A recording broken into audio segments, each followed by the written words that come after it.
There is a specific kind of story that never tells you everything, and Adventure Time is one of the only children's shows in the history of television that trusted its audience enough to build itself almost entirely out of that kind of story. Tonight isn't about the things Adventure Time explained, it's about the things it didn't. The show spent 10 seasons and a handful of specials answering some of the biggest questions it ever raised, patiently, carefully, sometimes across years of waiting. But underneath those answered questions is a second layer, quieter and less discussed, made of the things the writers planted on purpose and then simply walked away from. Some of these are mysteries the show forgot about. Some of them are mysteries the show remembered perfectly and chose, deliberately, never to close. And a few of them are mysteries that the show couldn't have closed even if it wanted to, because closing them would have broken something more important than curiosity. We're going to go through those tonight, one at a time, slowly, the way you'd go through old photographs you found in a box you weren't supposed to open. Get comfortable. This one takes a while, and there's no reason to rush it. Let's start with the mystery that broke Finn's heart quietly, in the background, for years before the show ever gave it a name.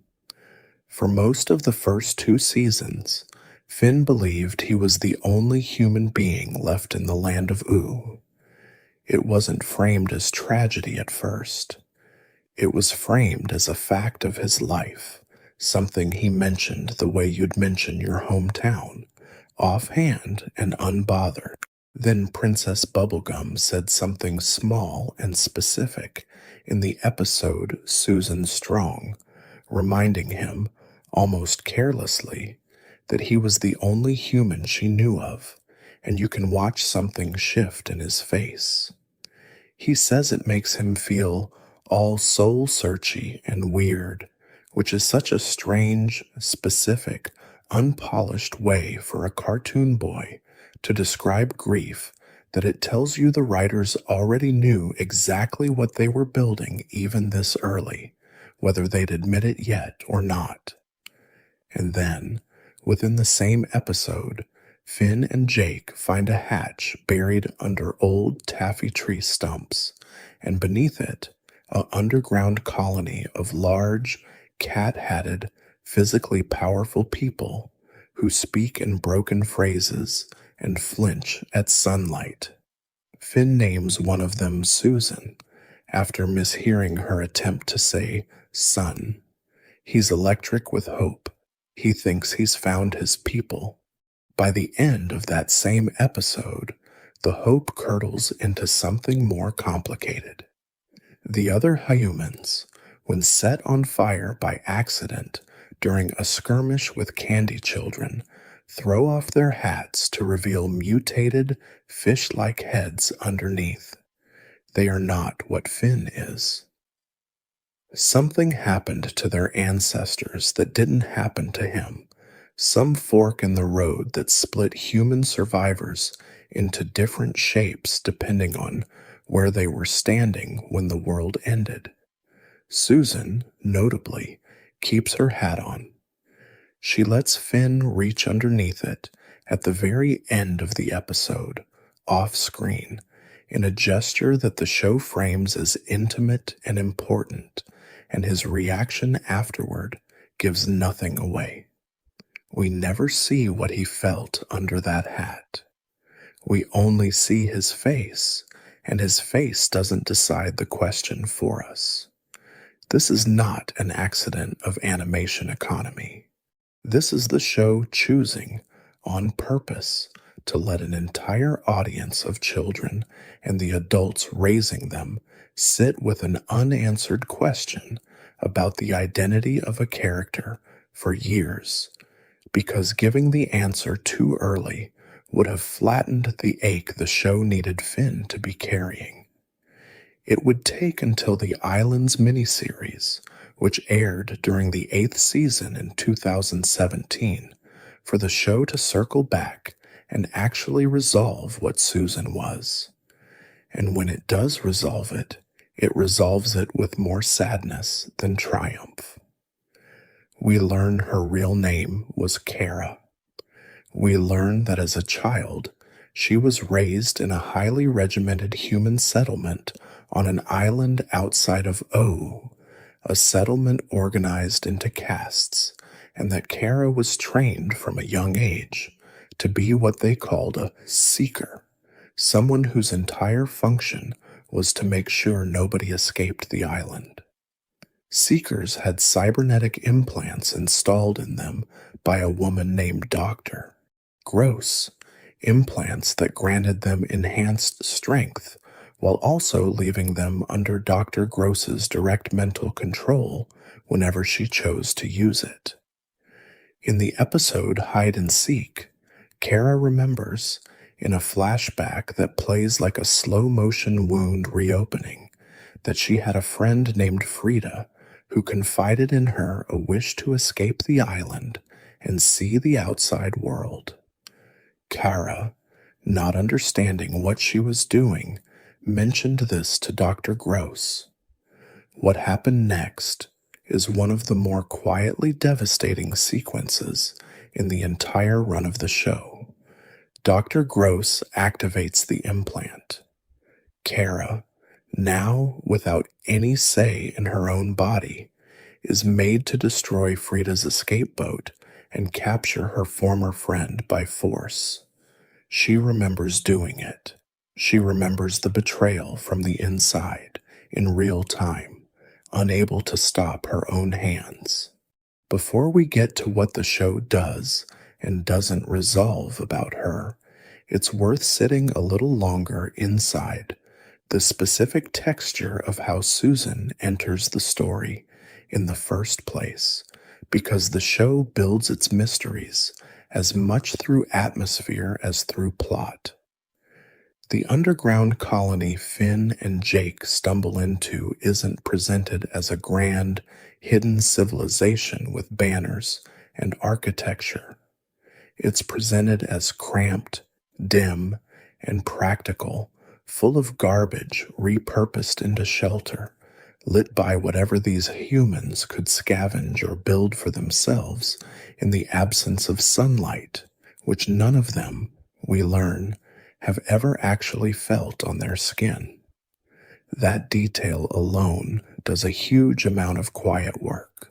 An entire community that has never seen daylight, living directly underneath a candy kingdom full of parades and princesses and casual magic, is exactly the kind of image the show liked to bury a few feet under its own cheerfulness, literally in this case, and let you find on your own timeline rather than announcing it with a fanfare. When Finn finally coaxes them to the surface and they flinch from the brightness, wincing and shielding their faces the way your eyes do after sitting too long in a dark room, that flinch is doing the emotional work. The dialogue never has to. This is where the mystery, on paper, is closed. We know who Susan Strong was. We know the mechanism of her power. We know the caste system that produced her. We know the specific cruelty of Dr. Gross's control over the Seekers. But there's a second, quieter mystery sitting underneath the first one that the show never actually answers, and it's the one worth sitting with tonight. What happened to Dr. Gross? The show gives her a face, a voice, a system of control that she clearly built and refined over what must have been years, and then it simply lets her exist off-screen for the remainder of the miniseries without ever showing her final fate in any concrete detail. There is no scene of reckoning, no trial, no confrontation, No moment where the human settlement collectively decides what to do with the person who turned children into weapons against their own friends. The show resolves the political structure around her. The guardian system that kept the humans contained gets shut down. The islanders are given the choice to leave, but Dr. Gross herself simply recedes from the narrative, the way certain people recede from your own memory of a hard year, present in every important decision, and then somehow absent from the account of how it ended. This is speculation, clearly labeled as such, but there's a reading of this omission that feels true to how the show handles its worst human beings elsewhere. Adventure Time rarely gives its cruelest authority figures a dramatic comeuppance. It's more interested in what their cruelty cost the people underneath them than in what eventually happened to the cruel people themselves. That's not a satisfying ending in the traditional sense. It's an honest one, in the sense that real systems of harm often just fade out of a person's account of their own life once they're no longer in reach of it, unresolved and unpunished, simply left behind on an island you sailed away from and never had to think about again unless something dragged the memory back up, the way Frida's face dragged Kara's memory back up years later on the other side of the ocean. There's one more layer worth including here before we move on, because it connects Susan's story to a name that only ever appears at the edges of it. Finn's own mother, Minerva Campbell, was a doctor who dedicated her life to caring for the human settlement's population, eventually uploading her consciousness into a network of robotic helpers so she could keep watching over her people long after her original body could no longer sustain her. She's the one who ultimately grants the surviving humans, Susan and Frida included, permission to leave the island and shut down the guardian system that had kept them contained for so long. The show frames Minerva as fundamentally kind, and it's careful not to make her into a villain, even though her caution had, for years, functioned almost identically to captivity. But the show never quite clarifies how much Minerva actually knew about what Dr. Gross was doing to children like Kara underneath her. Was the caste system, the Seekers, the cybernetic implants, something Minerva sanctioned out of a genuine belief that it kept everyone safer, or something she simply never fully saw, the way people in charge of large systems sometimes manage not to see the worst parts of what those systems require to keep running? The show doesn't tell you which. It gives you a mother whose love for her son is never in question, and it lets that love sit uncomfortably close to a structure that turned other people's children into weapons, without ever forcing you to decide exactly how much responsibility belongs to her. And Frida herself, the friend whose planned escape triggered the whole tragedy in the first place, receives a strange, muted kind of resolution that the show seems almost embarrassed to dwell on. She and Kara do eventually reconcile, and Frida tells her old friend plainly that it's all right, that she's made peace with having given up her old dream of leaving. It's meant, on the surface, as a gesture of forgiveness, and it plays that way in the moment. But sit with it a little longer, and it starts to read differently. A woman who once wanted, badly enough, to confide it to someone she trusted, to see the world beyond the island she'd been confined to her entire life, ends up simply letting go of that wanting rather than ever getting to act on it.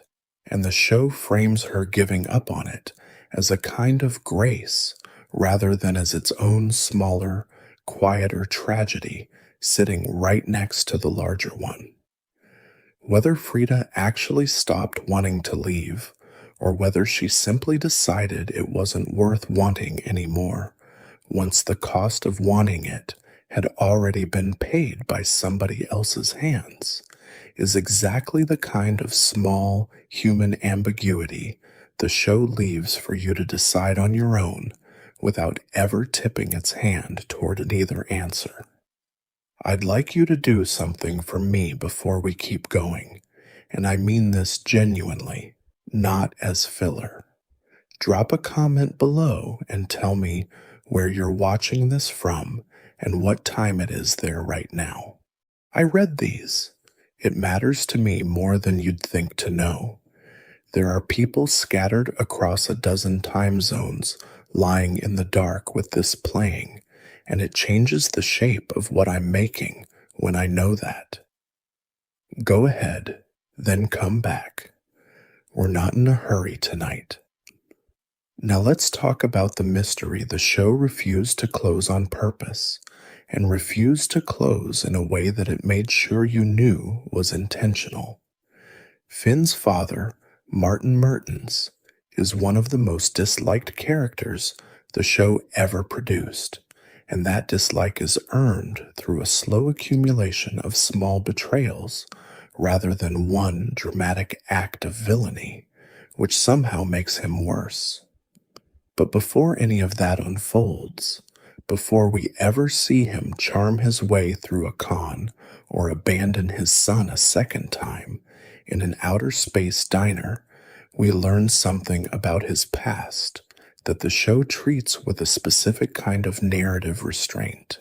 In the 6th season episodes, Wake Up and Escape from the Citadel, Finn and Jake deliberately commit what's called a cosmic crime, which is apparently the only way to gain entry to a multiversal prison known as the Crystal Citadel, where the worst offenders across all of reality are encased in crystal for eternity. Prismo, the wish-granting entity who exists outside of time, explains that this is where Martin has been held. Finn wants to see his father.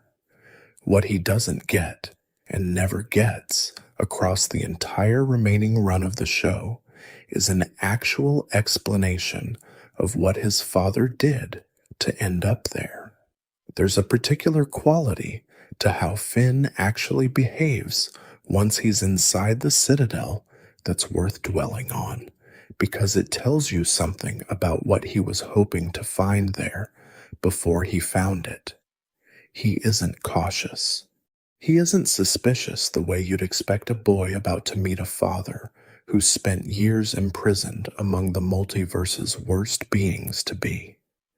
He's eager, almost giddy, the specific eagerness of a kid who has spent his whole life being told, implicitly, that his father simply wasn't in the picture, and who has decided, on his own, without any actual evidence to support it, that there must be a good explanation waiting for him once he finally gets the chance to ask for one directly.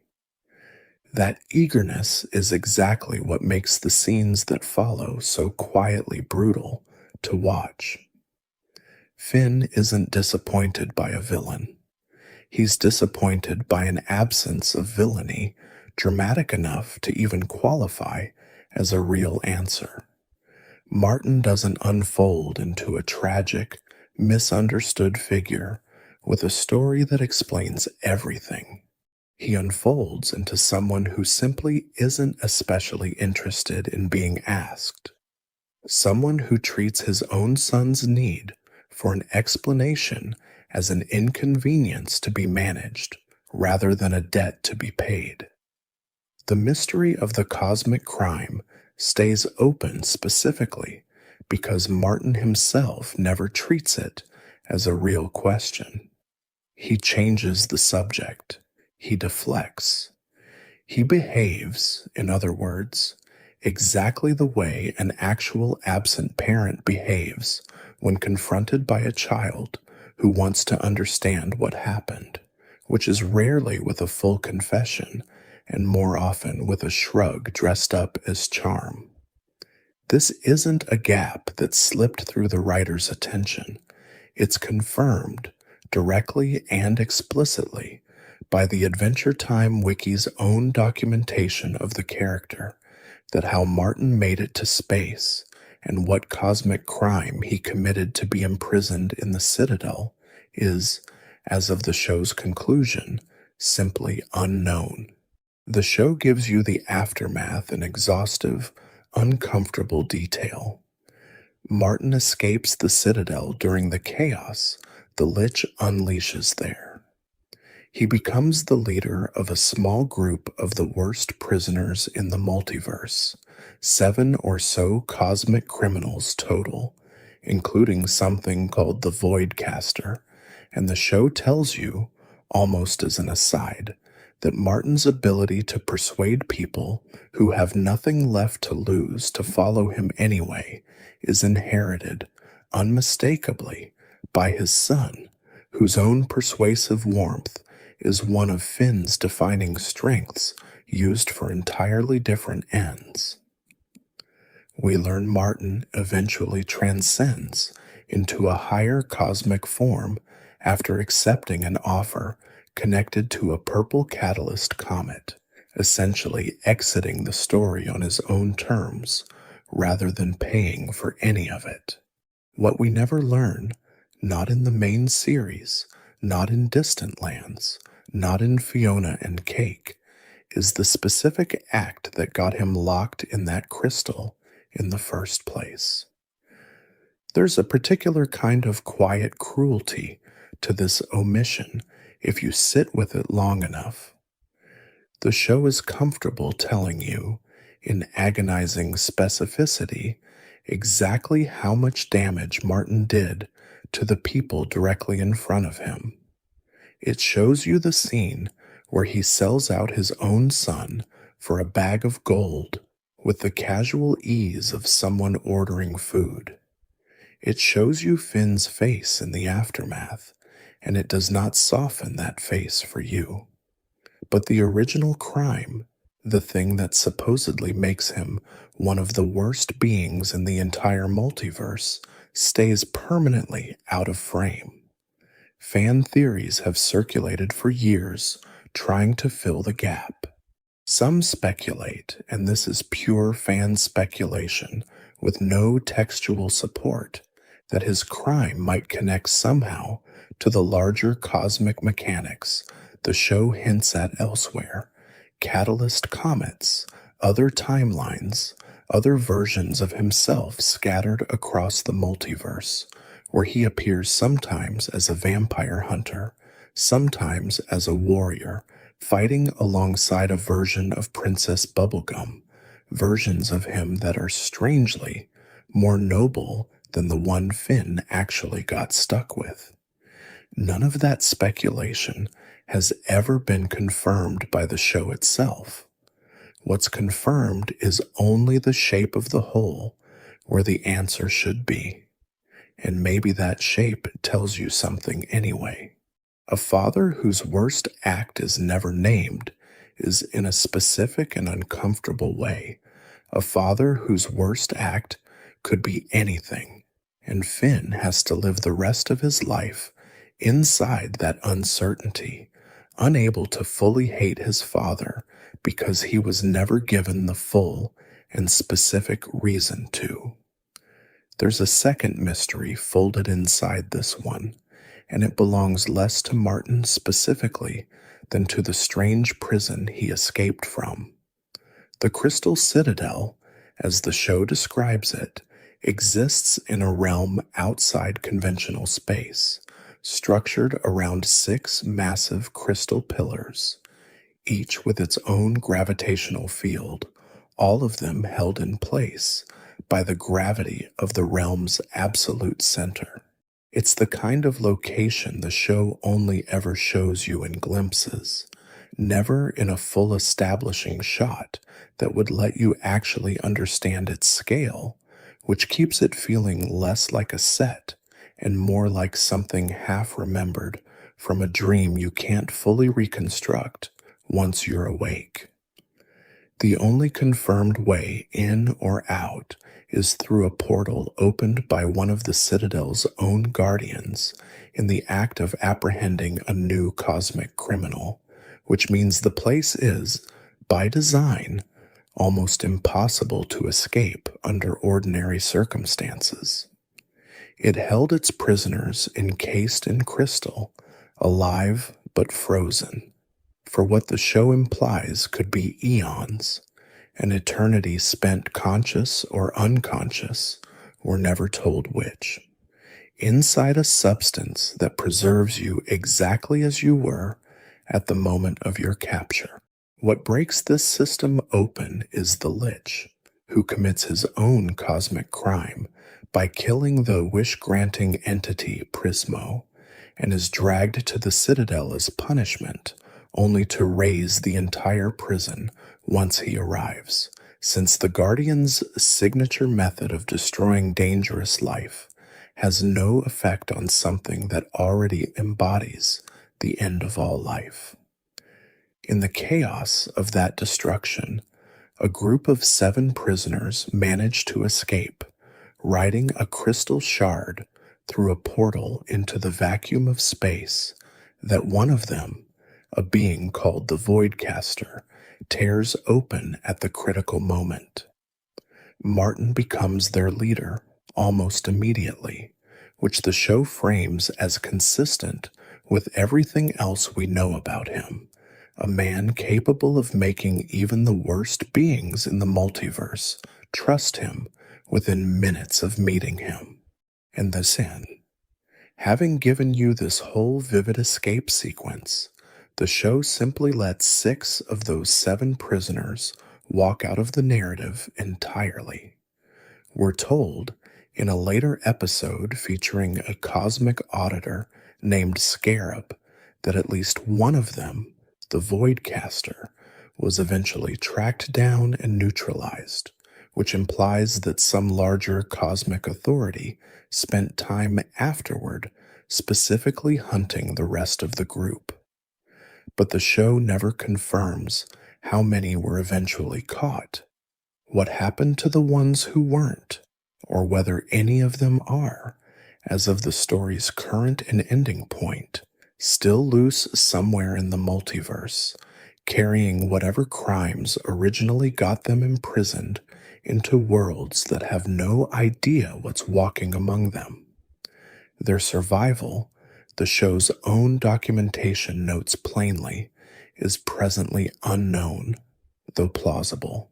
That phrase, presently unknown though plausible, might be the most honest sentence anyone has ever written about how Adventure Time treats its own loose ends. Not resolved, not forgotten, simply left open, plausible, somewhere out past the edge of what the story decided it needed to show you. Prismo himself is worth a brief detour here, because even the entity who explains all of this to Finn is, underneath his easy warmth and his cheerful expertise about the mechanics of wishes, a character the show never actually explains. We're never told what kind of being Prismo is, what he was before he came to occupy the time room, or whether he was assigned to that position, born into it, or simply discovered it empty and decided to stay. The Lich kills him at one point, an act the show treats with genuine weight, and Prismo returns eventually, through what the show implies has something to do with the peculiar relationship between the time room and time itself, a place existing adjacent to every timeline at once, rather than fixed inside in any single one of them. But adjacent to every timeline at once is a phrase, not an explanation, and the show never actually walks you through the mechanics of how something dies in a place like that and comes back regardless.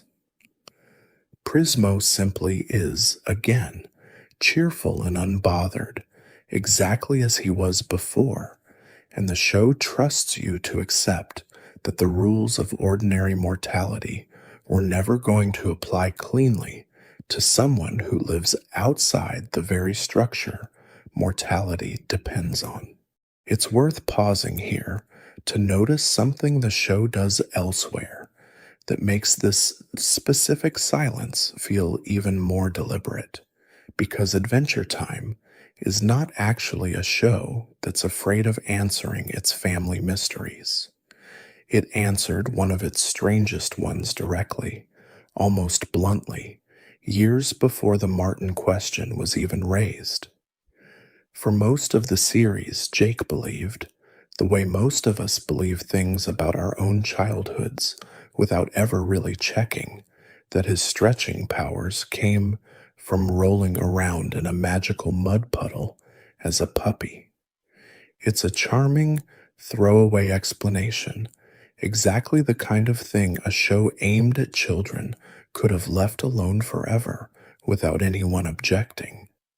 Instead, the episode Joshua and Margaret Investigations pulls the floor out from under that explanation entirely. We learn that Jake's father, Joshua, not his mother, Margaret, is the parent who actually gave birth to him, in the most literal and strange sense the show ever committed to screen.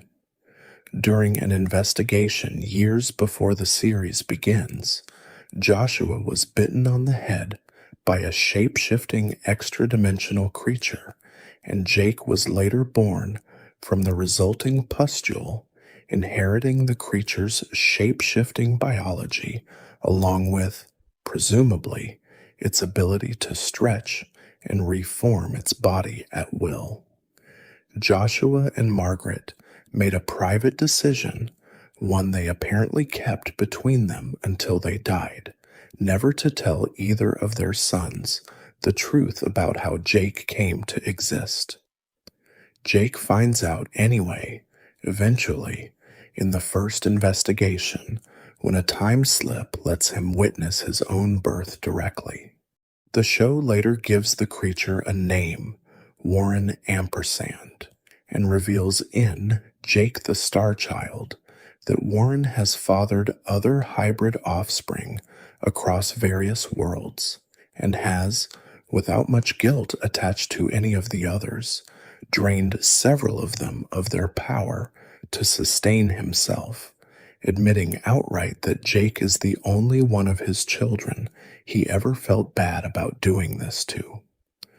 There's something almost unbearably specific about the way the show stages Jake's actual discovery of this, and it's worth sitting with the image directly rather than summarizing past it. In the first investigation, Jake is pulled backward through a time slip and finds himself standing, invisible and unheard, inside the memory of the day he was born, watching his own father collapse in pain in a room that isn't yet fully his family's home, watching a lump the size of a coin swell on Joshua's scalp until something living pushes its way free of it.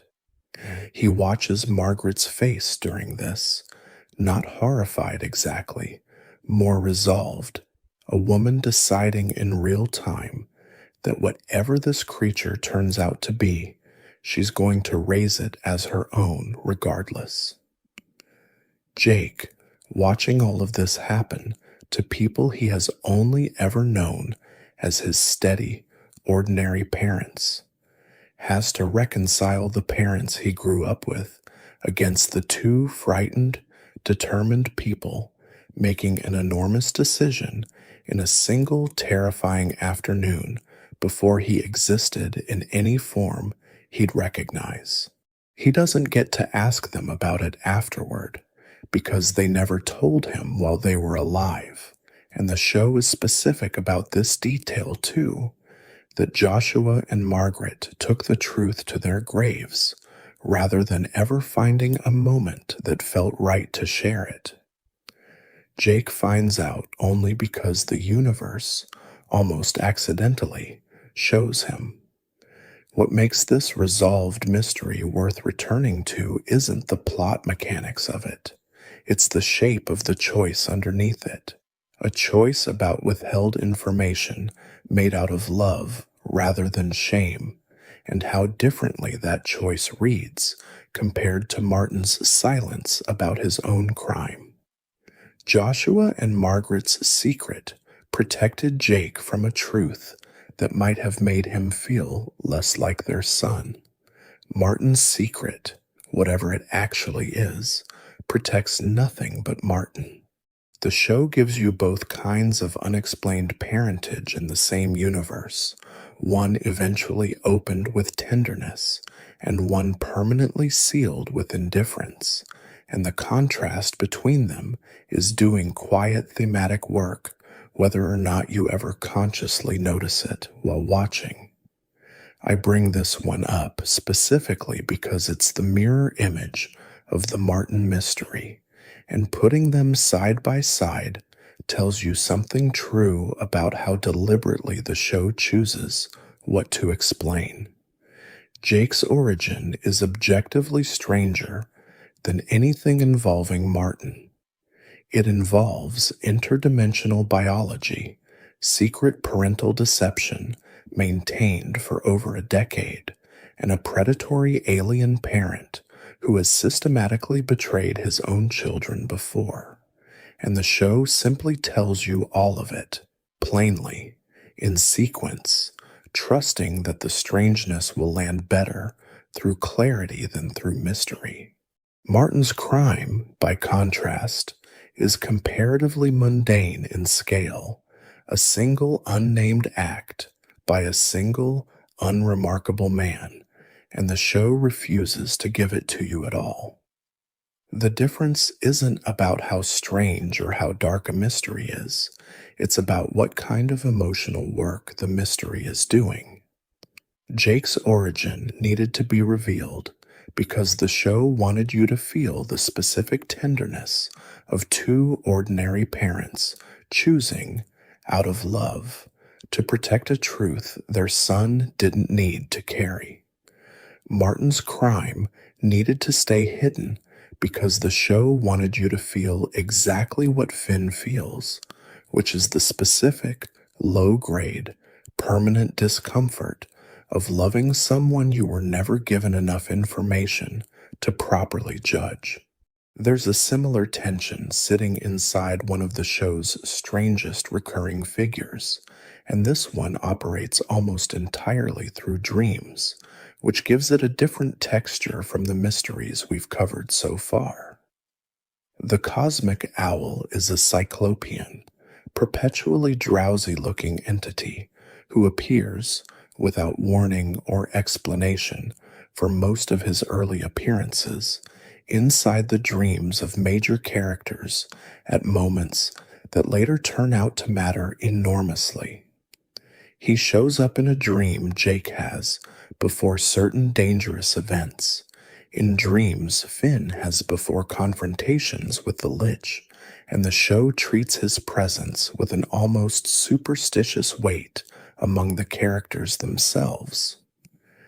In Ou's folk understanding, if you dream about the cosmic owl, the dream is a premonition, a genuine glimpse of something that's actually going to happen rather than an ordinary dream's meaningless static. For years, this was simply accepted as one of the show's background rules, unexplained the way so much of its cosmology went unexplained, filed away next to the wizard rules and the elemental hierarchies as one more piece of furniture in a very strange house.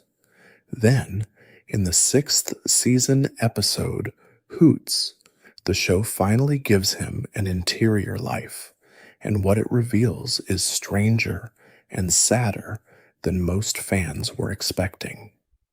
The cosmic owl, it turns out, lives what amounts to a private, almost mundane existence between his dream appearances. He resides in something described as a cosmic motel. He plays board games. He is, according to the episode's own framing, profoundly lonely, someone who has spent an unknowable stretch of cosmic time performing a duty that isolates him from any lasting connection, because his entire function is to appear briefly inside other people's most important unconscious moments and then vanish again before any relationship can actually form. In Hoots, he falls for another bird entity, only to discover that she has been actively destroying the dreamscapes of Oo's inhabitants, including Finn's and Princess Bubblegum's, and he ultimately kills her to protect the dreams under his care, then spends the rest of the episode grieving what he did, alone, the way he apparently grieves everything, alone. It's a remarkably sad piece of writing to bury inside a 10-minute short attached to a show ostensibly about a boy and his dog. But even after Hoots answers the emotional question of who the cosmic owl is as a person, it deliberately leaves the cosmological question untouched. We're never told what appoints someone to this role. We're never told whether there are other beings like him, stationed elsewhere in the multiverse performing similar functions with similarly lonely private lives. We're never told what would happen to the dreams of Oo if he simply stopped showing up, and this question isn't hypothetical, because later material, specifically the Fiona and Cake spin-off, reveals that the cosmic owl eventually does abandon his post at some point after the events of the original finale, and is marked as a criminal for it, specifically flagged for something called profiteering, wanted by cosmic authorities who track this kind of dereliction.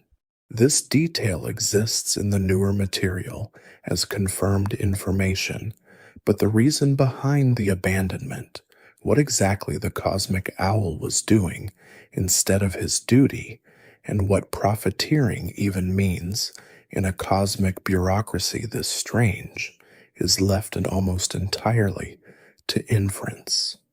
We're shown the consequence, we're not shown the choice. Fans have speculated, and again this is speculation without textual confirmation, that his loneliness eventually curdled into something more self-serving, that after enough centuries of watching other people's most significant moments without ever getting to have significant moments of his own, he finally decided to take something for himself, whatever that something turned out to be. The show never says this. It simply gives you a being defined entirely by dutiful, sorrowful presence, and then, off-page, lets him become someone who apparently stopped being dutiful. What changed in him during the years the show doesn't show you is a question Adventure Time asked, and then walked away from, the same way its own protagonist eventually walks away from a duty he'd carried his entire adolescence, though we'll get to that particular echo later. It's worth naming, specifically, a couple of the dream sequences that built the Cosmic Owl's reputation before Hoots ever gave him an interior life, because the pattern across them is its own quiet mystery. In New Frontier, Jake dreams of the cosmic owl in a context the show frames as what characters in Oo call a croak dream, meaning a dream that foretells someone's death. Jake wakes up convinced this is the vision of his own end, and he spends the episode adjusting his behavior around that belief, trying to make peace with people, trying to leave things right. He doesn't die. Finn, who wasn't present in the original dream at all, ends up being the one who saves him during the actual dangerous event the dream was apparently pointing toward, which raises a question the show never directly answers. Was the cosmic owl's dream wrong, or was it right about a moment of mortal danger, while simply wrong, or silent, about the specific identity of who would live through it? In The Lich, Finn dreams of the adventurer Billy issuing a warning, and neither Finn nor Jake manage to correctly interpret what the dream is actually pointing them toward until it's almost too late, because Billy, unbeknownst to either of them, is already possessed by the entity the dream should have been warning them about. Fans who've tracked these appearances across the show have noticed that in every documented case, the dreamer misreads the dream's real meaning at the time it happens, and the dream still comes true regardless, just never in the shape the dreamer expected. That's either an accident of how you'd naturally write prophecy in a story that wants to keep its audience guessing, or it's evidence of something more deliberate about how the cosmic owl's power actually works, that his presence guarantees a dream will become real, without ever guaranteeing that the dreamer understands which parts of it matter. The show has never clarified which of those two readings is the intended one, and I'd genuinely rather it stayed that way. There's a version of this idea that reaches even further than the individual dream sequences, and it has to do with the specific detail that dreaming about the cosmic owl is understood within Oʻu's own folklore as something you can, in a sense, catch the way you'd catch a cold simply from proximity to the right kind of information at the right kind of moment. Fan documentation of the character has focused on the strange detail that consuming something as small and specific as the cosmic owl's own dandruff, encountered inside a dream, is enough to pull the dreamer more deeply into whatever web of premonition and consequence the owl is currently tangled up in, blurring, deliberately, the line between simply witnessing a prophecy and actually becoming bound to it. That's a genuinely strange piece of folk logic for a show ostensibly about a boy and his dog to have built, and it says something about how loosely Adventure Time was willing to define the border between fate and free will. You don't just watch a cosmic owl dream happen to you passively in this universe. You can, apparently, ingest your way deeper into it, almost by accident, the way you might absorb more of a rumor than you meant to simply by staying too long in the room where it was being repeated. There's a bigger silence sitting above the cosmic owl, above Prismo, above nearly everything else in the show's cosmology, and it belongs to a being called Golb, whose true nature the show never resolves even. At the moment, it finally puts him at the center of the entire series finale.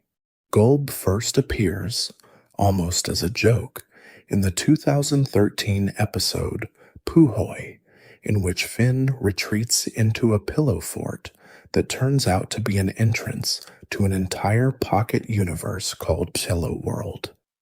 Finn lives out what amounts to a full alternate lifetime there, ages, dies of old age within that pocket reality, and as his spirit travels back toward Oʻu afterward, he bounces, almost comedically, off the tongue of an enormous red, four-eyed entity that tries and fails to eat him on the way through. That's Golb's entire first appearance. A gag, a strange visual beat in an episode largely about the passage of time inside a fort made of couch cushions. The show doesn't return to him meaningfully until the 8th season episode Whispers, when the Lich, in one of his more cryptic pieces of self-description, refers to himself as the ceaseless wheel, the last scholar of Golb, a line that ignited exactly the kind of fan speculation the writers clearly intended it to. What does it mean for the embodiment of universal death to describe himself as a scholar in service of something even larger? In Temple of Mars, during the 9th season, Betty Groff, Simon's fiancée, who has spent years chasing an increasingly desperate plan to save him, announces to the ruler, known as King Man, that she has a scheme to rescue Simon from Golb's influence, framing Golb not just as a monster, but as the actual source of what's kept Simon trapped in his condition. And then, in the series finale, Come Along With Me, Golb finally arrives in the land of Oo directly, summoned into physical presence through a combination of Betty's own magic, an unstable ally called Magic Man, and a sky witch named Maya, whose combined ritual goes wrong in more than one direction at once. What we actually see of Golb, once he's fully present, is deliberately hard to hold on to. He's described within the show's own internal mythology as the embodiment of chaos and disorder, a mysterious entity whose presence, according to Simon's own recollection from before the Mushroom War, can be felt in every crevice where chaos already lurks. Golb doesn't attack the way a conventional villain attacks. He swallows things. Candy people caught inside him are unmade and reassembled into simplified, wraith-like versions of what they used to be, a visual representation of complexity being folded back down into raw disorder. When Simon himself passes through Golb's body during the climax, the crown that has kept him icy and immortal and only partially himself for 1,000 years is stripped away or absorbed inside that chaos, and Simon, for the first time in a millennium, becomes simply Simon Petrikov again, old, powerless, and entirely present. But the origin of Golb, what he actually is in any structural sense, whether he's a conscious being with intent or a raw cosmic force without one, whether he existed before the universe, the way the Lich claims certain ancient monsters did, none of that ever receives a definitive answer. The show gestures toward an answer without ever closing the loop on it. In the earlier episode, Gold Stars, the Lich stands in a void and tells us plainly that before the universe existed, there was nothing, and before there was nothing, there were monsters, and he gestures to entities the show never names individually. It's tempting, and this is explicitly speculation, to read Golb as one of those pre-universal monsters, something that predates the Big Bang, the same way the Lich apparently does, but the show never states this directly, and it never clarifies whether Golb and the Lich are peers in some ancient hierarchy, or whether the Lich's devotion to Golb, his description of himself as a scholar in service of him, implies something closer to worship of a genuinely higher power. The finale resolves Golb's immediate threat, not his identity. Betty ultimately merges herself with him at the moment of maximum danger, using the crown she took from Simon to transform Golb's nature just enough to save everyone, becoming a new fused entity the show calls Golbetty, and disappearing from the narrative in that merged form, having sacrificed her individual existence entirely to protect the man she crossed 1,000 years of time to save. The story doesn't end there, and this is where the mystery deepens rather than resolves, because Golbetty's fate becomes a live thread again years later in the Fiona and Cake spin-off. Betty's entire arc across the original series was defined by a single motivating desire to reverse what happened to Simon and bring him back whole, and she achieves that at what appears to be the total cost of herself, merged permanently into a being defined by chaos and disorder. Fiona and Cake picks this thread back up, and without stepping into spoiler territory that would violate the copyright limits on reproducing detailed plot from very recent material, it's fair to say the show continues to treat Golbetty's exact nature and ultimate fate as something worth returning to rather than something it considers finished. What Golb actually was before the universe, what specifically happens to a consciousness fused permanently with something defined by pure disorder, and whether Betty is still meaningfully present inside whatever Golbetty has become, remain, even after the spin-off's additional material, open questions rather than closed ones.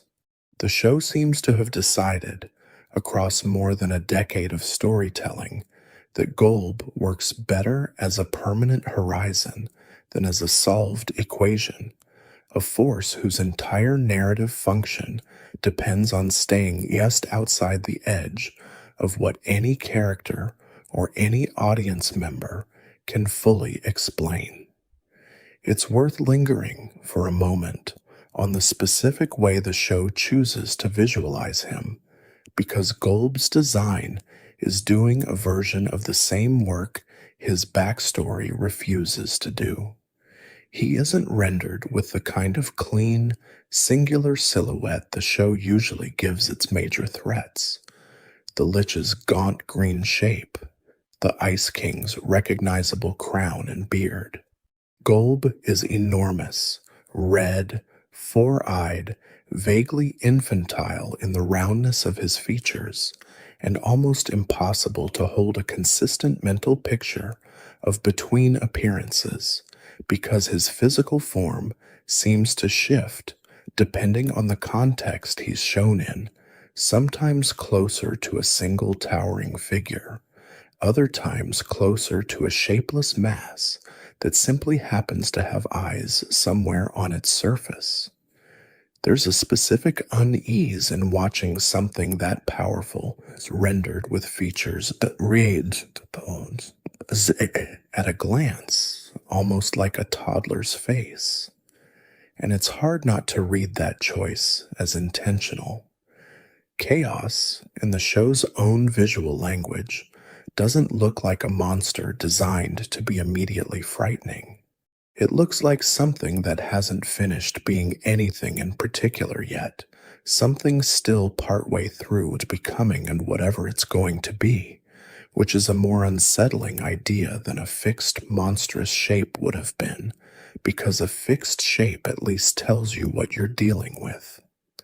And there's a smaller detail buried inside Simon's own flashback to researching Golb before the war, worth sitting with on its own terms. Betty, in that memory, is shown making sundaes in the background, while Simon reads from a book describing Golb's nature, carefree in a way that the show frames as almost painfully ordinary, two people going about an unremarkable evening together while one of them happens to be reading, out loud, about a force that will eventually consume both of their lives in different ways 1,000 years later. Simon's line about Golb in that scene describes his presence as something felt in every crevice where chaos already lurks, and then, almost as a joke, wonders aloud what it would take to harness that kind of energy. It's such a small human moment of intellectual curiosity, the exact kind of thing an antiquarian with a taste for ancient artifacts would say about anything strange he happened to be reading about that week, and the show lets you sit with the terrible irony of it without ever pointing directly at the irony itself. Betty, decades later, will actually try to harness exactly that energy in exactly the way Simon once mused about only half seriously, and it will cost her everything she has left to give. There's also the unresolved question of hierarchy, which the show raises through a single line and then simply lets sit there, unclaimed, for the rest of its run.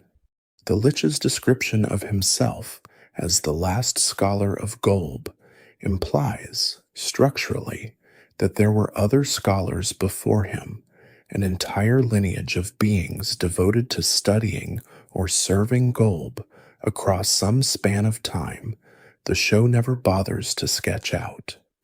What happened to the scholars who came before him? Whether they failed at whatever devotion required of them, whether they were consumed by the same chaos they studied, whether scholar in this context means something closer to priest or archivist, or something with no real human equivalent at all, is left entirely to the imagination. It's a single word, last, doing an enormous amount of implied world building, gesturing towards centuries or millennia of devotion and study that the show has apparently already decided it will never actually show you, content instead to let the phrase function the way certain phrases function in real mythologies, as evidence of a much longer story that the surviving fragments simply weren't built to fully carry. It's worth noticing, too, what it might mean that the Lich chose that particular word for himself in the first place, out of every title the show could have given the embodiment of universal death. Not king, not master, scholar, and specifically the last one, as though the position itself is winding down toward its own extinction, the same way everything the Lich touches winds down toward extinction. There's a reading here, and it's mine rather than the show's, that the Lich doesn't actually experience his own purpose as triumphant the way a more conventional villain might. He experiences it the way a scholar experiences a subject they've spent their whole existence studying and have never quite finished understanding, patient, thorough, faintly melancholic about the scale of what's left undone. A being who describes his relationship to the end of all things using the language of scholarship rather than the language of conquest is telling you something about how he understands his own place in whatever hierarchy Golb sits atop, something closer to devoted service than to ambition, and the show never asks you to decide whether that makes him more or less frightening than a villain who simply wanted power for its own sake. Let's talk about a different set of gods now, ones the show treats with a stranger, gentler kind of reverence, mostly because they're the only cosmic beings in this entire list who genuinely seem to have meant well, and because there's one more set of gods worth naming, mostly for what's still, quite literally, floating unresolved above the land of Oo right now, at this very moment, whether or not the show's characters ever look up and notice. In the episode Sons of Mars, the show finally clarifies, after seasons of characters casually invoking the name Glob, the way you or I might say, "Oh my God," without meaning anything precise by it, that Glob is actually one face of a four-faced Martian deity called Grob, Gob, Glob, Grod, older sibling to the trickster figure known as Magic Man. Grob, Gob, Glob, Grod functions within O's own folk religion as something close to an object of casual reverence, invoked constantly and understood specifically by almost nobody, which is itself a small, sly joke about how religious language tends to survive centuries after the thing it originally referred to has been forgotten. The being appears on screen in genuinely majestic terms once the show finally shows it directly. 4 heads, 4 voices, immortal, immensely powerful, ultimately noble enough to make what the show frames as the ultimate sacrifice, giving its own life in the episode Astral Plane to redirect a catalyst comet that would otherwise have struck Mars directly. Except it turns out, in the later episode Normal Man, that the sacrifice wasn't actually final in the way it first appeared. Grob, Gob, Glob, Grod survived the impact after all, in a form the show describes almost in passing, with the same tonal shrug it reserves for its strangest details, as 4 disembodied heads now orbiting the Earth. Not reunited into a body, not returned to Mars to resume the rule it apparently still holds some claim to. Just present, permanently, somewhere above the atmosphere of the same planet, its worshippers on the ground keep invoking by name without any idea that the actual God, or the actual pieces of the actual God, are circling silently overhead the entire time. The show never revisits this image after establishing it. We don't know what 4 sentient, disembodied heads experience while orbiting a planet indefinitely, whether they can still communicate with each other, whether they're in pain, whether they've simply accepted this as their permanent condition, the way Simon eventually accepted the classroom he ended up teaching in after the crown was gone. We just know they're up there, and that everyone below them keeps praying to a name without any working knowledge of what or where they're actually praying to. Let's step back now, away from the cosmic architecture and back down to the ground, because underneath every mystery we've covered so far sits the largest and oldest one, the single unresolved question the entire show is built on top of, and it's worth spending real time with it rather than treating it as background scenery the way the show itself often does. The Mushroom War.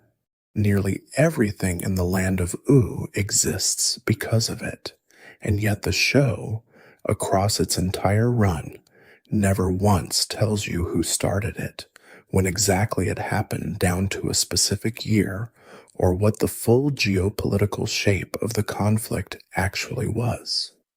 What we have instead is evidence, scattered and incidental, the kind of thing you'd find if you were an archaeologist, 1,000 years removed from an event, rather than a historian with access to records.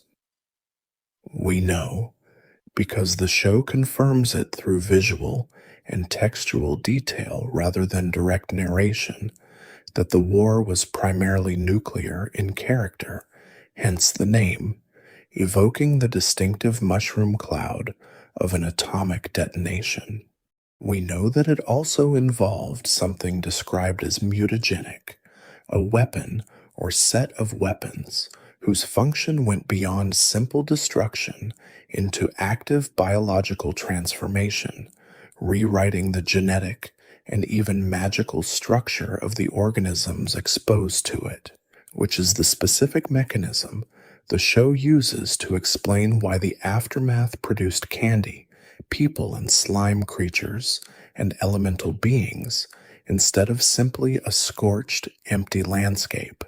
We know, based on incidental background evidence across many episodes, that the technological world before the war closely resembled our own recognizable present.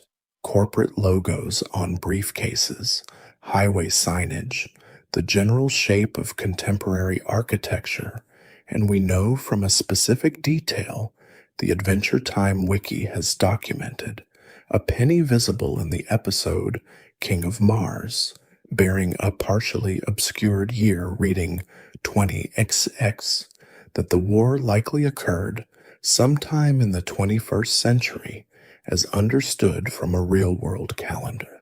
We know from the episode Everything Stays and the character Two Bread Tom, a human who survived into the post-war period, that certain cultural touchstones from as late as the 1980s were already established parts of the pre-war world, which lets fans place the earliest plausible boundary for the war's outbreak sometime after that decade, though the show never narrows the window any further than that. What we don't know, and what the show has never told us, despite 10 seasons and multiple spin-offs, is who was fighting whom. There's no episode that identifies specific nations, specific ideologies, specific triggering incidents, the way a real historical account would. Word of God commentary from the creative team, cited across various fan documentation projects, has indicated that the war was understood internally as a combination of conventional and nuclear weaponry with magical elements folded in, but even this framing raises more questions than it answers, since magic in the show's own mythology is described elsewhere as something that had been fading from the world for centuries before the war and only returned because of the war's own mutagenic effects. If magic was involved in causing the war, and magic was also something the war supposedly brought back into a world where it had mostly disappeared, the show is either describing a genuine causal loop or simply hasn't reconciled two pieces of world building that were introduced years apart by different writers working on different scripts. This is, again, speculation on my part rather than confirmed textual fact, but it's the kind of speculation that becomes unavoidable once you actually try to build a coherent timeline out of everything the show has scattered across its run. Fan theories attempting to fill this gap range from reasonably grounded to genuinely wild, and it's worth naming a few of them honestly as theories rather than presenting them as anything the show has confirmed.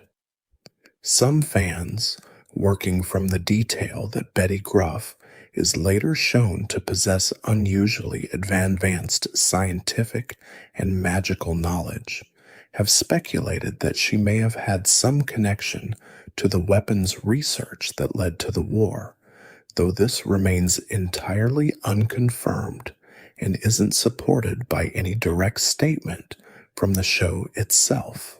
Others have pointed to the Mars storyline, particularly the character Abraham Lincoln as ruler of Mars and the four-faced deity Grob Gob Glob Grod, and wondered whether extraterrestrial involvement played some role in either causing or ending the conflict, since the show does establish that beings from Mars were aware of and involved in Earth's affairs during roughly this period, though again, this connection is inferential rather than stated outright.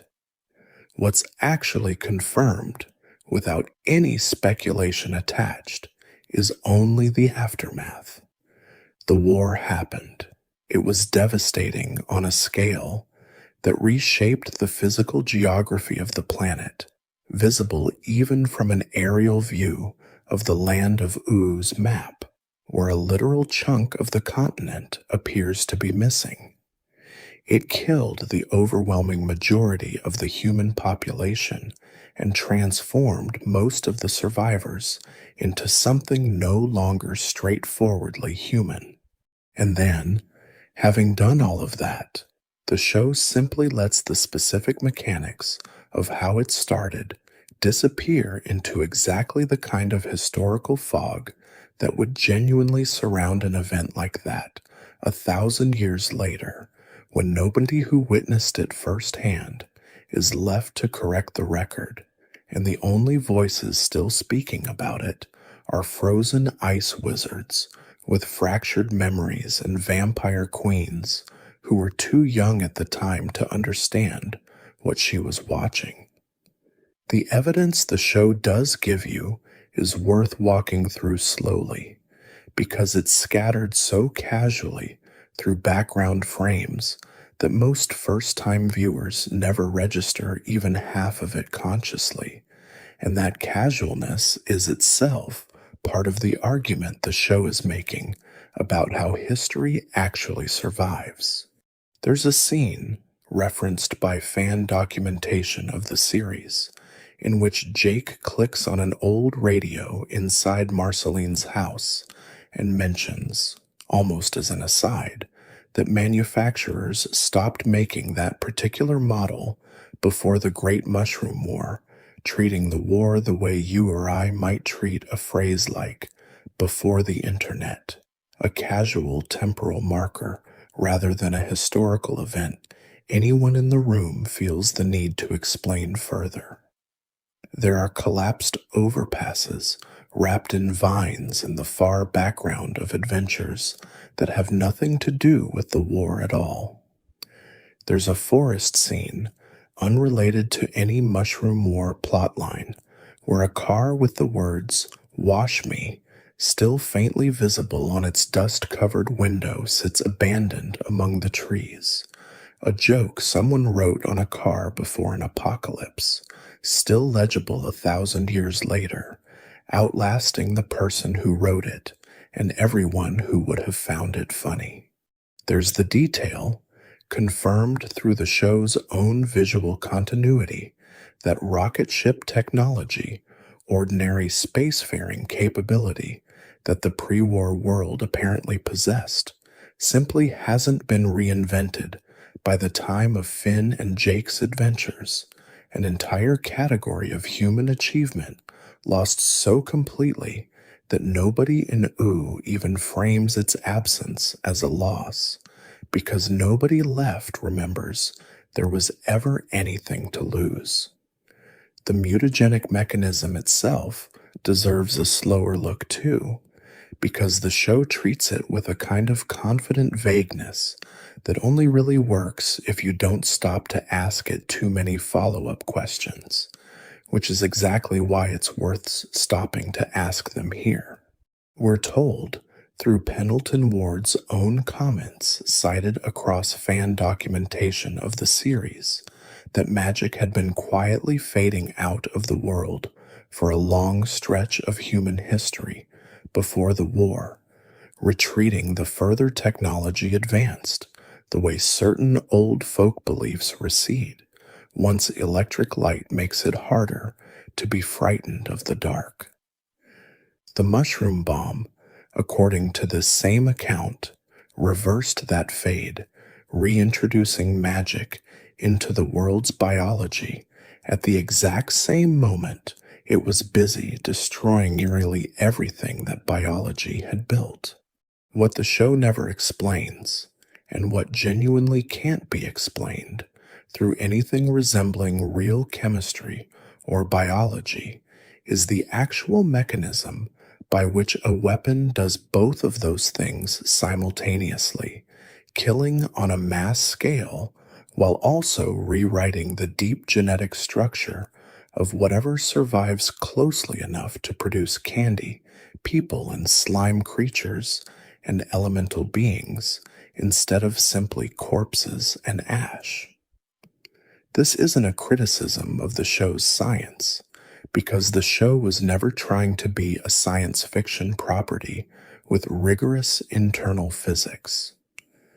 It's a specific kind of honesty about the difference between explaining an event's consequences and explaining an event's actual mechanism. Adventure Time gives you the consequences in loving, careful, sustained detail across 10 seasons. It never once pretends to understand or asks you to understand the actual physics of how a single detonation could have caused all of it, because there isn't an answer to that question that would hold up to any real scrutiny, and the show seems to know that and simply declines to pretend otherwise. None of these details, individually, tell you who started the war. Together, they tell you something more useful than a name would have been. They tell you what a civilization looks like 1,000 years after it forgot its own ending, when all that's left is the debris of ordinary life, radios and overpasses and handwritten jokes on car windows, persisting long after the specific decisions and specific people responsible for the catastrophe have been worn away by time into something closer to weather than history. That's not usually how we're taught to think about historical catastrophe. We're taught, generally, that history remembers its villains, that someone always eventually gets named. Adventure Time quietly proposes something else, that most catastrophes, given enough centuries, stop being about who did what and simply become the ground everyone else has to build their lives on top of. There's something worth sitting with in the fact that the show chose this particular gap to leave open rather than close. Adventure Time is a series that eventually explained the Lich's cosmic origin, eventually explained Simon's transformation down to the specific dock worker who sold him the crown, eventually explained the exact biological mechanism of Jake's birth. It had, demonstrably, both the patience and the narrative appetite to answer enormous, sprawling mysteries when it wanted to, and it looked directly at the single, most consequential event in its entire universe's history, the one thing every character's grief and every ruin in every background shot ultimately traces back to, and decided, apparently on purpose, never to name the people responsible. Maybe that's simply how real historical catastrophes actually get remembered by the people who inherit their aftermath. Nobody who lives in the rubble of something enormous usually gets a tidy account of exactly whose decisions put them there. They get the ruins, and they get to build candy kingdoms and tree forts on top of the ruins, and the specific names of the people who pushed the buttons get lost somewhere in the wreckage, the way names are always the first thing lost. Let's come back down to something smaller and more personal, because after the scale of the Mushroom War, it's worth remembering that some of the show's best mysteries were never cosmic at all. They were domestic. They lived in the Candy Kingdom, in a butler's polished smile, in a title used so casually by giant sentient guardians that nobody in the story ever stops to ask what it means. Peppermint Butler serves Princess Bubblegum with what appears, on the surface, to be uncomplicated devotion, fetching ingredients, delivering messages, maintaining the quiet functional rhythm of a kingdom that depends on people like him to keep running. And from the show's very first episode, Slumber Party Panic, he's also, unmistakably, more than that. He's shown to have close, casual ties to death, the literal personification of it, ties comfortable enough that the show frames their relationship almost as a friendship between colleagues rather than anything adversarial. He's shown summoning portals to the underworld with the ease of someone hailing a cab, at one point offering Finn and Jake's flesh as informal collateral for a favor, a threat the show presents as a running joke that Finn and Jake shrug off, which, as with the joke about businessmen frozen in an iceberg years earlier, is exactly the show's method for telling you something serious while wearing the costume of something silly. The Candy Kingdom's massive gumball guardians refer to him, at least once, by the title The Dark One, a name that implies an entire history the show has decided not to narrate. In the episode Nemesis, we learn that a character named Peacemaster has been hunting Peppermint Butler specifically because of some shared past between them that the show never fully explains. A past apparently involving Peppermint Butler's influence over Peacemaster's own children, who have developed an unsettling interest in shadow magic that Peacemaster blames directly on Peppermint Butler's involvement, an accusation Peppermint Butler never actually denies when confronted with it. Later, material associated with the Distant Lands special Wizard City gestures toward an organization called the Veil of Shadows, an ancient and secretive group devoted to the mastery of dark magic, and frames Peppermint Butler's history with them as part of what shaped him into whatever he currently is. But even this additional context, introduced specifically to deepen his backstory, stops well short of explaining the actual origin of his power. We're never shown the specific moment he became demonically gifted, to use the phrase some fan documentation has applied to him. We're never told what he did, specifically, to earn a title as heavy as the Dark One from beings as literal and unsentimental as the Gumball Guardians. We're simply shown, again and again, across episode after episode, the accumulated evidence of a character who has clearly done things, real things, morally weighted things, that the show has decided are more interesting left as implication than laid out as explanation. What makes this particular unsolved mystery feel different from the cosmic ones is its scale. Golb and the Cosmic Owl and the Mushroom War are mysteries about the structure of an entire universe. Peppermint Butler's history is a mystery about one specific, small, cheerful-seeming person who has apparently done dark and serious things in the service of a princess who, by all evidence, doesn't fully know the extent of what he's capable of or willing to do on her behalf. That's a different kind of unresolved question. It's the kind you might actually recognize from your own life. The coworker or the family friend whose politeness never quite explains everything you've noticed in the corners of what they do. The person whose history you sense the outline of without ever being handed the specifics, and who you've decided, the way Princess Bubblegum has apparently decided, to keep trusting anyway, because the parts of them you can see have never actually hurt you, even if you suspect the parts you can't see might have hurt somebody, somewhere, once.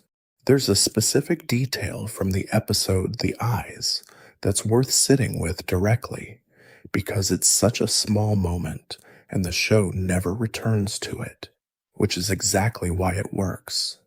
Finn and Jake find a goblin lying dead, and Peppermint Butler, when questioned about it, offers only the flat, faintly rehearsed line that he swears he found it that way, a phrase that immediately invites suspicion precisely because of how quickly and smoothly it arrives, the kind of thing someone says when they've said a version of it before.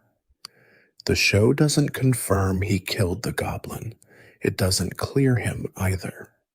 It simply lets the sentence hang there, mildly funny on the surface and quietly unsettling underneath, exactly the register the character operates in throughout his entire run on the show. There's a similar unresolved weight to the detail, mentioned almost in passing, that he keeps a private vampire hunting kit hidden away somewhere, stakes and garlic, and the other traditional implements, specifically in case Marceline, who he otherwise treats with what looks like genuine warmth, ever becomes something he needs to be prepared for. That's not the behavior of someone who trusts the people he's fond of. That's the behavior of someone who has learned, from some experience the show never shows you, that the people you're fond of can still eventually need to be stopped, and that being ready for that possibility isn't cynicism, it's simply preparation. Princess Bubblegum, for her part, seems to know less than the audience does. In the episode You Made Me, it's noted that Peppermint Butler deliberately keeps her from seeing his aura, which the show frames as meaningful precisely because Bubblegum, a scientist who studies almost everything she encounters with total thoroughness, has apparently never been permitted to study the one person closest to her. She built him. She presumably knows the raw material he was made from. And there's still an entire dimension of what he's become that she's either never asked about or never been allowed to see, which is its own quiet commentary on the difference between creating someone and actually knowing them. Later material, specifically the Distant Lands special Wizard City, goes further than the original series ever did in naming what Peppermint Butler's past might actually involve, introducing the idea of a secretive organization called the Veil of Shadows, dedicated across generations to the mastery of dark magic, and framing his earlier life at wizard school as the period when whatever connection he had to that organization first took root. Even this additional context, though, arrives specifically shaped to deepen the mystery rather than close it. We learn the name of the group he was apparently once part of. We don't learn what he actually did within it, what oaths or acts of initiation it required, or what specifically separated him from it, if anything ever truly did. Watching Wizard City doesn't feel like watching a mystery get solved. It feels like watching someone hand you a locked box with a slightly more detailed label on the outside, still every bit as closed as it was before, just now with a name attached to whatever's rattling around inside. Peppermint Butler's unexplained darkness isn't actually the only place inside the Candy Kingdom where the show lets you glimpse something it never asks you to fully understand. Princess Bubblegum, for all her warmth and all her genuine care for the people she made, has a documented history of handling her own mistakes in ways that the show frames as unsettling, precisely because nobody around her, including her, seems to register them as unsettling. In the episode Ricardio the Heart Guy, Finn and Jake stumble into a hidden chamber somewhere within the palace and find skeletons cuffed to the walls, a detail the camera lingers on just long enough for you to register it before the episode moves on to its actual plot. never explaining who those skeletons were, what they did to end up chained there, or why nobody in the Candy Kingdom's daily life ever mentions a room like that existing at all. It's staged almost exactly like a joke, the kind of background gag the show scattered everywhere in its early seasons, and it works as a joke on a first watch. It stops working as only a joke the moment you actually picture what a room full of skeletons cuffed to a wall would have to represent about the person who built the room. The clearest and most sustained example of this pattern belongs to Goliad, a sphinx-like being, Princess Bubblegum, created specifically to serve as her eventual heir, since she had already concluded, through her own scientific reasoning, that true immortality wasn't yet achievable, and that the kingdom would need a designated successor once she was gone. Goliad grows quickly, develops formidable psychic abilities almost immediately, and turns those abilities toward exactly the kind of controlling, will-erasing dominance over others that Bubblegum herself has occasionally been accused of by her harsher critics within the show's own narrative. Rather than confronting Goliad directly, defeating her outright, or finding some way to reason with her, Bubblegum's actual solution is to create a second Sphinx specifically to serve as an opponent. And the show tells us, with a kind of clinical detachment that's almost more disturbing than if it had been played for horror, that the two of them end up locked together in what's described as eternal psychic combat. Not a battle that resolves, not a battle we ever see the aftermath of. An ongoing, presumably permanent, presumably conscious struggle between two created beings, engineered specifically to neutralize each other forever, tucked away somewhere the show never visits again. Bubblegum built a person to solve the problem of a person she'd built badly, and the solution wasn't correction or destruction or forgiveness. It was permanent containment. Two minds locked in combat with no third act, no resolution episode, no update on whether either of them is even still recognizably themselves after however many years have passed since that arrangement was set into motion. There's a detail specific to how Stormo was actually made that deepens the discomfort of this whole arrangement even further. Bubblegum doesn't build her second Sphinx from some carefully selected, neutral genetic material. She plucks a single hair directly off Finn's head in a casual, almost throwaway gesture the episode barely lingers on, and uses it to grow a being specifically engineered to counter Goliad's power, reasoning, apparently correctly, that whatever quality makes Finn heroic could be extracted and repurposed into someone else entirely. Finn never consents to this. He isn't even fully aware, in the moment, of what that plucked hair is about to become. He finds out, if he ever really processes it at all, that a piece of his own body has been turned into the raw material for a being now locked in a fight that will apparently never end, a kind of genetic descendant he never fathered and never agreed to father, engaged in combat forever with another being he also never agreed to help create. It's played, in the original episode, mostly for its comic absurdity. Looked at now, years later, it reads as one more example of how casually the adults around Finn have historically treated his body and his choices as raw material for their own projects, without ever quite rising to the level of a story the show asks you to be angry about on his behalf. Rattleballs, a robotic officer Bubblegum created as part of an early experiment in law enforcement, follows a gentler but structurally similar pattern.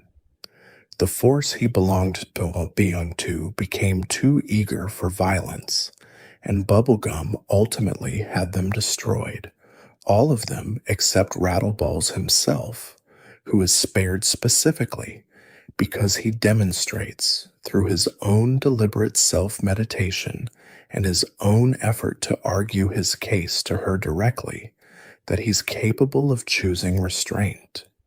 It's a small mercy inside a pattern that otherwise reads as fairly ruthless, and the show seems to want you to notice that mercy without ever quite letting you forget the fate of the officers who didn't get the chance to argue their own case before they were shut down. What ties Goliad, Rattleballs, Lemon Grab, and the cuffed skeletons together is a single, quiet, mostly unspoken question the show raises through accumulation rather than through any single dramatic confrontation. How many created beings has Princess Bubblegum quietly filed away over the centuries of her rule into some form of permanent containment once they stopped being useful to her or started being dangerous to everyone else? And how much of that history does she carry around with the same casual, unbothered fluency she brings to everything else she's built? The show never forces her to answer that question directly. It just keeps leaving the doors to these rooms slightly open, one skeleton chamber and one eternal psychic battlefield at a time, and trusting you to notice how many doors there actually are once you start counting. There's confirmation, buried in a later episode, that at least some of the Candy Kingdom's own population has quietly reached the same conclusion the show has been leading its audience toward through all of these small, accumulated details. A resistance movement referred to as the Veritas Brigade emerges at one point, organized specifically around the accusation that Bubblegum's rule, for all its warmth and all its genuine achievements, carries an authoritarian streak that her subjects have simply learned to live inside rather than openly challenge. The show doesn't linger on the Veritas Brigade long enough to fully validate or dismiss what they're claiming. It simply lets their existence stand as evidence that the discomfort we've been building toward across Goliad and Wattleballs and the skeletons in the walls isn't only visible from outside the story looking in. Some of the people who actually live under Bubblegum's rule have noticed it too, from the inside, close enough to feel the exact texture of what it costs them, and the show shots that a viewer paying close enough attention will have arrived at roughly the same uneasy place on their own, well before any character ever says the word fascist out loud. There's one more mystery worth including here, and it's the strangest one in this whole set, because it's a mystery about what happens to something manufactured once its purpose has technically ended. Fern began, in the strictest sense, as an accident. A grass sword, purchased casually from a mysterious old man for $3, cursed in a way Finn didn't discover until it was already fused into his own body. Over several seasons, that cursed grass sword eventually merged with a separate weapon called the Finn sword, an artifact that had trapped inside it a small, dreaming, miniaturized version of Finn himself from an earlier timeline branch. Out of that merger came Fern, a being made of grass and borrowed memory, who initially believed with total sincerity that he was Finn, sharing every one of Finn's recollections up until the moment of his own creation, only to discover gradually that he wasn't Finn at all, that his actual creator was a minor, almost comically unserious character called the Grassy Wizard, who admitted to making the cursed sword mostly because he thought it would be cool. Fern's entire arc is, in a specific and almost unbearable way, a story about the horror of discovering you were made rather than born, and having to build an identity anyway, out of borrowed memories and a body nobody actually designed with your well-being in mind. In the episode Whispers, Fern comes under the corrupting influence of Golb, and in a moment of clarity right at the edge of losing himself entirely, chooses self-sacrifice rather than letting whatever he was becoming continue to exist. He's killed, shattered essentially into loose grass by Finn himself in the episode 3 Buckets, in an act neither of them fully processes as the tragedy it actually is in the moment it happens. He doesn't stay gone. He's resurrected by Uncle Gumbald in the episode 17, pulled back into active existence to serve Gumbald's own purposes rather than his own, which only deepens the specific cruelty of his situation, a being who was already struggling with the horror of being made for someone else's convenience, made to exist a second time for someone else's convenience. It's worth pausing on that second resurrection specifically because Gumbald doesn't bring Fern Bitzig out of any particular affection for him.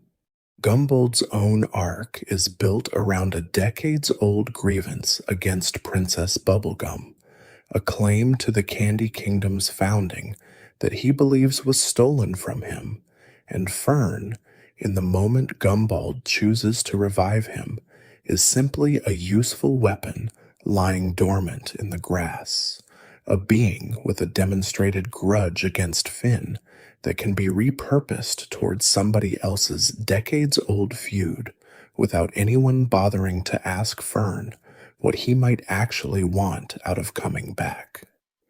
There's something quietly devastating in the fact that Fern doesn't get resurrected because somebody missed him. He gets resurrected because somebody needed him.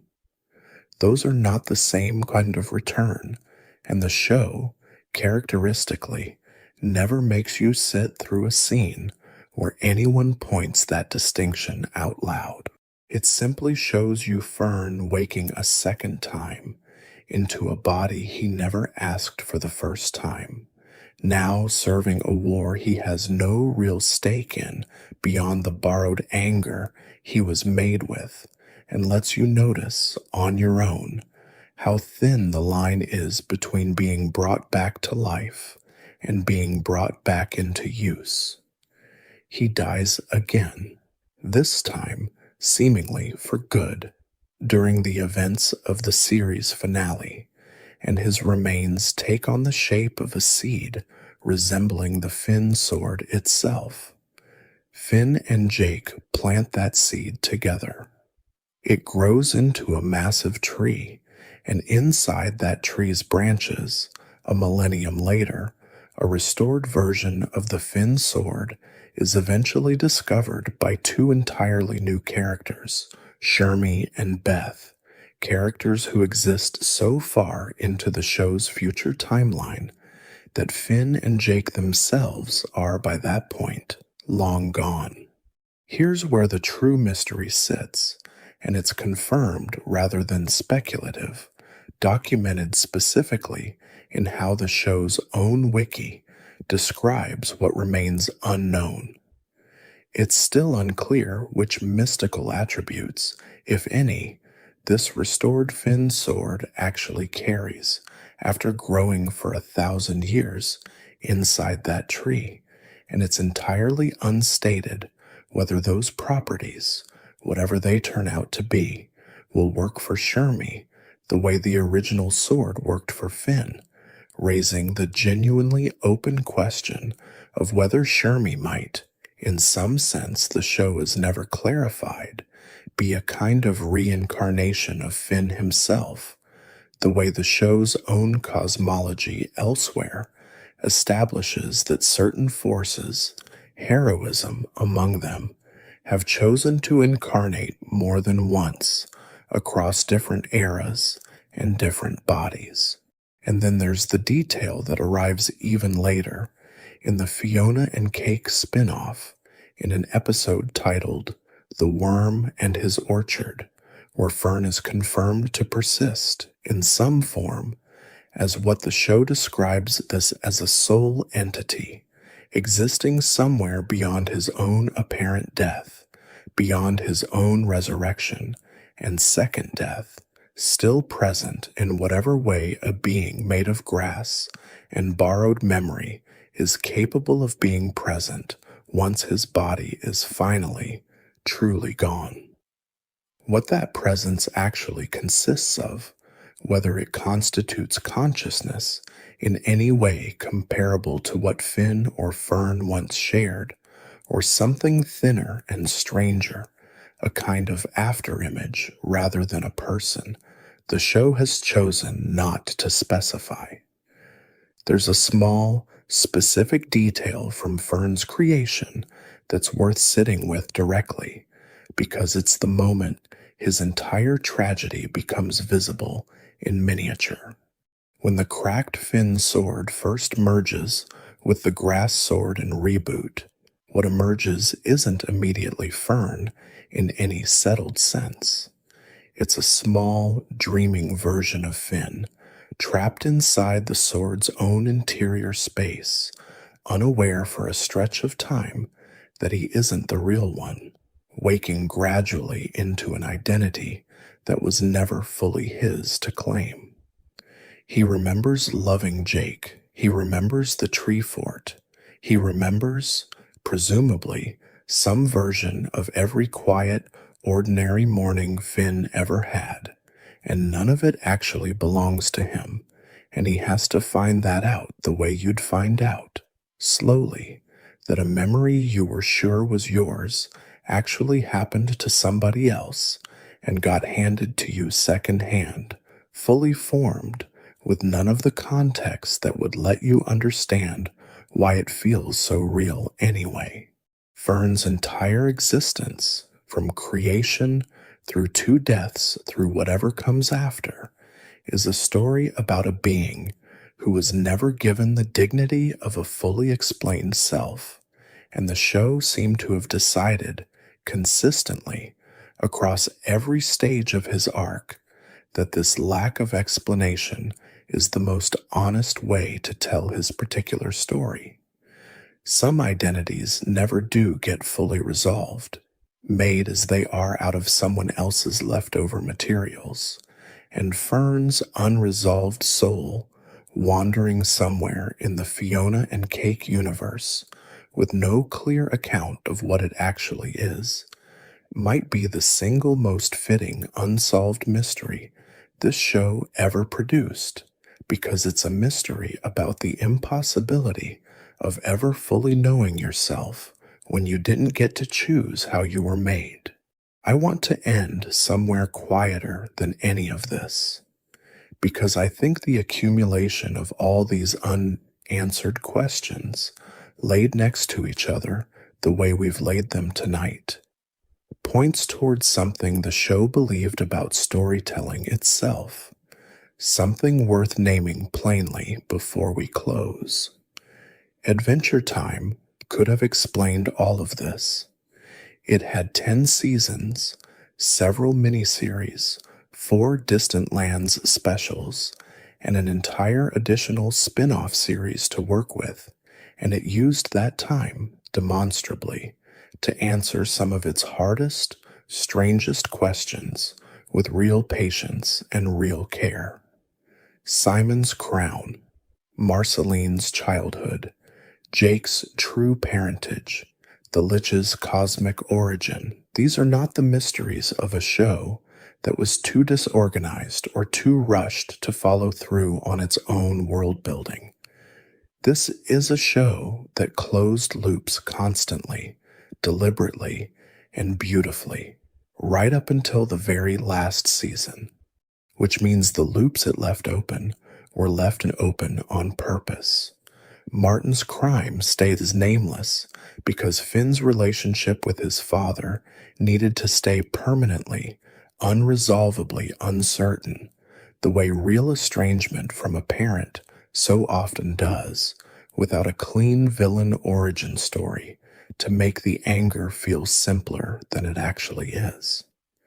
The 6 missing Citadel prisoners stay missing because a universe this large, the show seems to be arguing, simply doesn't come with the guarantee that every danger gets accounted for and closed out before the credits roll. Susan Strong's fuller history gets answered, but Dr. Gross's fate doesn't, because the show is more interested in what harm cost its victims than in delivering satisfying consequences to the people who caused it. The Cosmic Owl's inner loneliness gets answered, but his eventual fall from duty doesn't, because some choices are more honestly understood from the outside as a change you simply notice in someone than from the inside as a decision you get to fully justify. Golb's nature never resolves because a show about grief and endings needed, somewhere in its structure, one force that simply refuses to be fully known, the way death itself refuses to be fully known, no matter how many stories we tell about it. The Mushroom War's origin never resolves because that's how catastrophe actually survives in memory, as rubble and ruin rather than as a clean historical account with names attached. Peppermint Butler's darkness never resolves because trust, real trust, the kind Princess Bubblegum extends to him every day without demanding his full history first, was never actually built on complete information in the first place. Goliad never gets a true ending, only an indefinite containment, because some of the mistakes we make in trying to fix ourselves don't actually get undone. They just get managed, quietly, for as long as we're able to keep managing them. And Fern's soul never resolves, because some identities, built out of someone else's leftover parts, were never going to arrive at a tidy final accounting of what they actually were. There's a specific kind of comfort available in a show that behaves this way, even though comfort might seem like an odd word to reach for when describing a body of unresolved cruelty and unnamed cosmic forces and beings locked in eternal, unwitnessed combat somewhere off the edge of the frame. The comfort isn't in the content of any individual mystery. It's in what the pattern, taken as a whole, tells you about the kind of respect the show had for the people watching it. A story that answers everything is, in its own way, a story that doesn't quite trust you to sit with not knowing. It rushes to close every door because it assumes an open door will bother you more than it should. Adventure Time made the opposite bet over and over across 10 years of episodes that an audience largely made up of children and later made up of those same children grown into adults still watching in the dark could actually handle the specific discomfort of genuine uncertainty and could even come to prefer it once they understood what that uncertainty was actually doing for the story underneath it. The show believed consistently that leaving some things unsolved was more honest than closing them, and honest storytelling, the kind that trusts an audience with genuine uncertainty instead of manufacturing false closure to make everyone feel better before the credits roll, is a rarer thing than it should be, especially in a show that spent most of its runtime being mistaken from the outside for something aimed only at children. The mysteries we've gone through tonight aren't loose threads the writers forgot to tie off. They're the parts of the design that were always meant to stay open, small dark rooms left unlit on purpose in a house that otherwise turned on every light it had. You can live in a house like that. Most of us already do, in one way or another, carrying at least one unanswered question about someone we love that we've simply learned to build a life around instead of solving. Adventure Time knew that. It built an entire world on top of that knowledge, candy-colored and gentle on the surface, and quietly, permanently unresolved underneath, in exactly the places where real life tends to stay unresolved too. Think back for a second over everything we've walked through tonight. A woman raised underground who can't fully account for what was done through her own hands, and the doctor who did it, who simply disappears from the record once her usefulness to the plot runs out. A father whose worst act stays forever unnamed, escaped now into a multiverse. The show never bothers to finish searching. 6 other prisoners, plausible survivors, wandering loose somewhere off the edge of everything we've been shown. A lonely, dutiful owl who apparently, eventually, stopped being dutiful for reasons were never given. A chaos god whose true shape nobody, not even the woman who merged herself with it forever, ever fully understood. 4 disembodied heads circling a planet whose people pray to a name without knowing where the actual body of that name currently is. A war with no listed cause, dissolving slowly into the same kind of quiet, texture-only memory that most real catastrophes eventually become once enough time and enough forgetting have passed over them. A butler whose loyalty has never once been tested by anyone actually asking him what he's capable of. 2 created beings locked in a fight neither of them chose, that the show has never once returned to check on. And a boy made of grass and somebody else's memories, dying twice, and still, somehow, described as present, somewhere, in a form nobody has ever fully named. None of that is a flaw in the storytelling. It's the storytelling.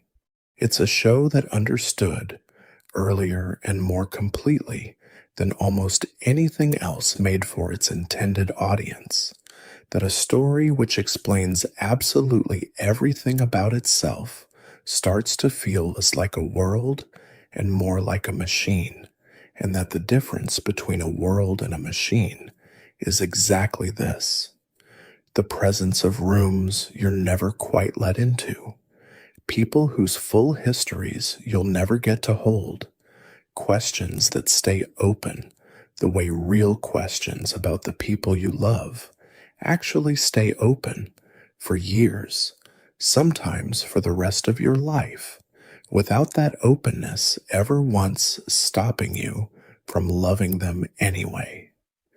You've been lying here for a while now, listening to a list of things nobody can fully explain about a cartoon that was never really just a cartoon. Maybe that's not so different from lying here, thinking about your own unanswered questions, the ones about people who left before they told you why, the ones about choices you made that you've never quite finished accounting for yourself.